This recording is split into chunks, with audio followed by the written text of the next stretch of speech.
সবাই বলে স্টেপনি মাটিতে পড়েনি, আমি বলবো স্টেপনির দিকে কেউ ঘুরে তাকায়ও নি। তো আমি প্রথমবার খুলছি স্টেপনির, আমি আজকে প্রথমবার দেখাবো এই গাড়িতে স্টেপনি কেউ খুলে দেখেও নি। দেখুন চকের দাগ, টায়ারে জগ হ্যান্ডেল সব কিছু ইনট্যাক্ট, যেরকম শোরুম থেকে এসেছিলো সেরকমই পড়ে আছে। এবার বলি গাড়িটা কত চলা। গাড়ি মাত্র 2000 কিলোমিটার চলা, অনলি 2000 কিলোমিটার চলা। একবার সামনে দিয়ে দেখিয়ে দিতে চাইবো, এই গাড়িটাতে 5 লক্ষ টাকার ডিসকাউন্ট আছে। 2024 এন্ডের গাড়ি, 2024 ডিসেম্বরের গাড়ি আছে।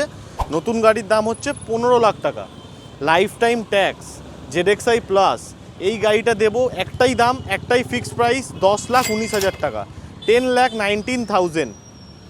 2024 ডিসেম্বরের গাড়ি আছে, লাইফ টাইম ট্যাক্স পেড করা, ZXi প্লাস, মাত্র 2000 কিলোমিটার চলা, আন্ডার কোম্পানি ওয়ারেন্টি। এটা ব্রেজার সব থেকে টপ মডেল, এর মধ্যে 360 degree camera, heads up display, steering mounted control, sunroof, wireless charger, alloy wheel, DRL, projector headlamp, সব কিছু ফিচার এই গাড়িটাতে পেয়ে যাচ্ছেন আপনারা। কন্ট্যাক্ট করুন দাস অটো, শ্যামনগর। যারা কলকাতা থেকে দেখছেন, যদি আপনার 800-র ওপরে সিবিল থাকে, মানে প্রোফাইল, তাহলে এই গাড়িটায় পুরো লোন হয়ে যাবে, 1 টাকাও ডাউন পেমেন্ট করতে হবে না। বা সিবিল যদি খুব একটা ভালো না থাকে, তাহলে 2 লাখ টাকা ডাউন পেমেন্ট করলে আরামসে একদিনে এই গাড়ি লোন করে আপনি বাড়ি নিয়ে যেতে পারেন।